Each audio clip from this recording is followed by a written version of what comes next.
Hello. So, I don't record videos very often, but I've been watching my old videos and I decided that I would like to get back into it. Here I am recording a video. I have nothing interesting going on for me in my life, so I don't really know what to do, but I kind of came up with a little idea um uh, of what to talk about. And so basically, I've been learning Serbian for some time now. Uh, Actually, I've been learning Serbian since like 2011, but I've never really managed to learn it like fluently. And now I really want to learn it to a good level. So I've decided to study Serbian exclusively until the end of the year. And it's been going really well. Like, I've been actually finally managing to learn lots of new vocabulary.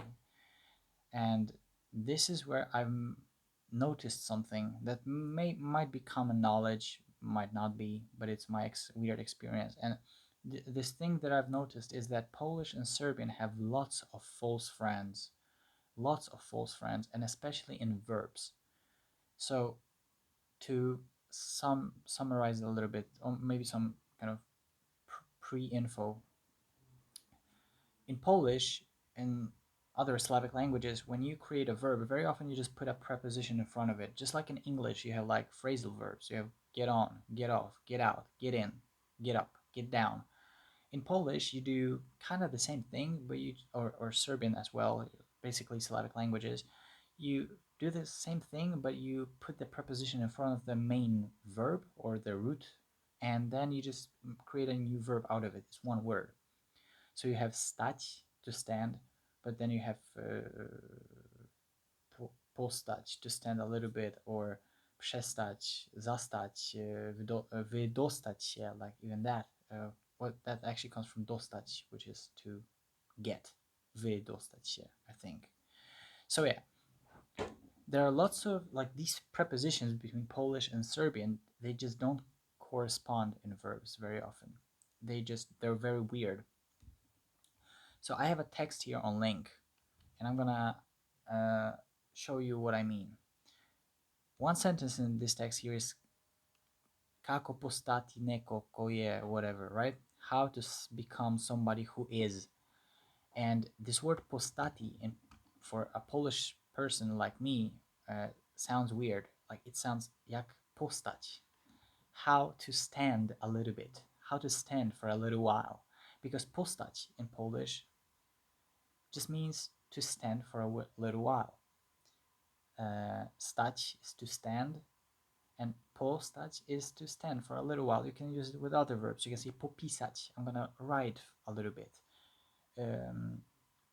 Pooglądam sobie, like I'm gonna watch for a little bit. Pochodzę sobie, I'm gonna walk for a little bit. It's this kind of weird preposition that changes the verb. But in Serbian, postati means to become, and that doesn't make sense to me. Stati is actually something. It's a cognate with Polish, because in Polish we would just say stać się. Basically, it's a reflexive form of stać, of to stand.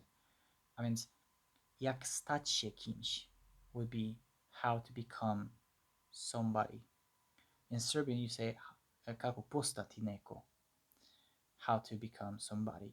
And there's just a difference between these words, and it confuses me very often.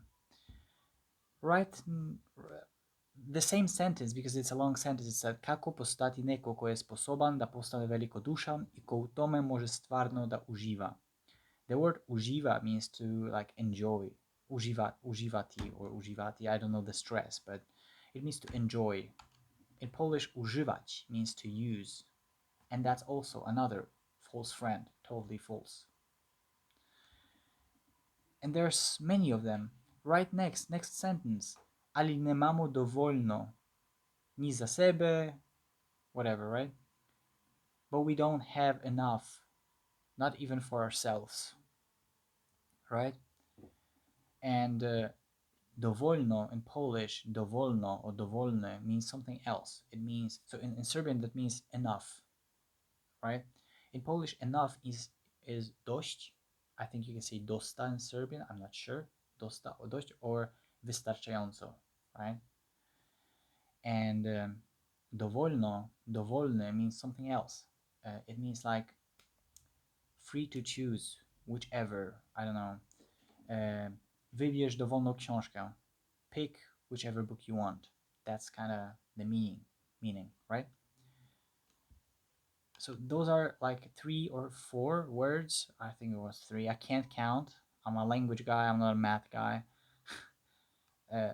3 or 4 words that just are false friends on the same page in the same text, and that's happens all the time in my experience. We have other words. I just need to find them now. Brak is lack. It means lack in Polish, like lack of something. Brak czegoś. In Serbian, brak is just marriage. Right? So here, vrlo često žene ne daju sebi dozvolu da postanu, or something like that, right? So very often women don't allow themselves to become, right? It's a text about self-help. I'm not gonna get into it, but anyway, in this case, in Polish, you would say pozwolić. You would use the word pozwolić, not dozwolić.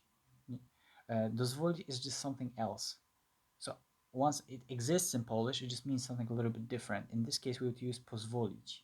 Kobiety nie dają sobie pozwolić, right?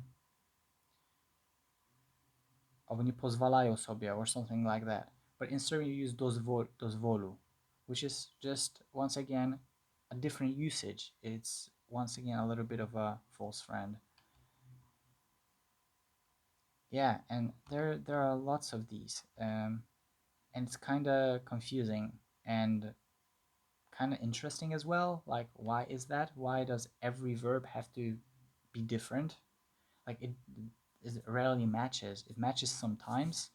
Like, pomóc, pomognie, like, możecie da pomognete, możecie pomóc. Like, that makes sense, right? Very often the verbs of walking, like the verbs of movement, are also totally different in both. Like, the prepositions are different, you know, like, I think, like, in Serbian, in Polish, znać means to know somebody or know something.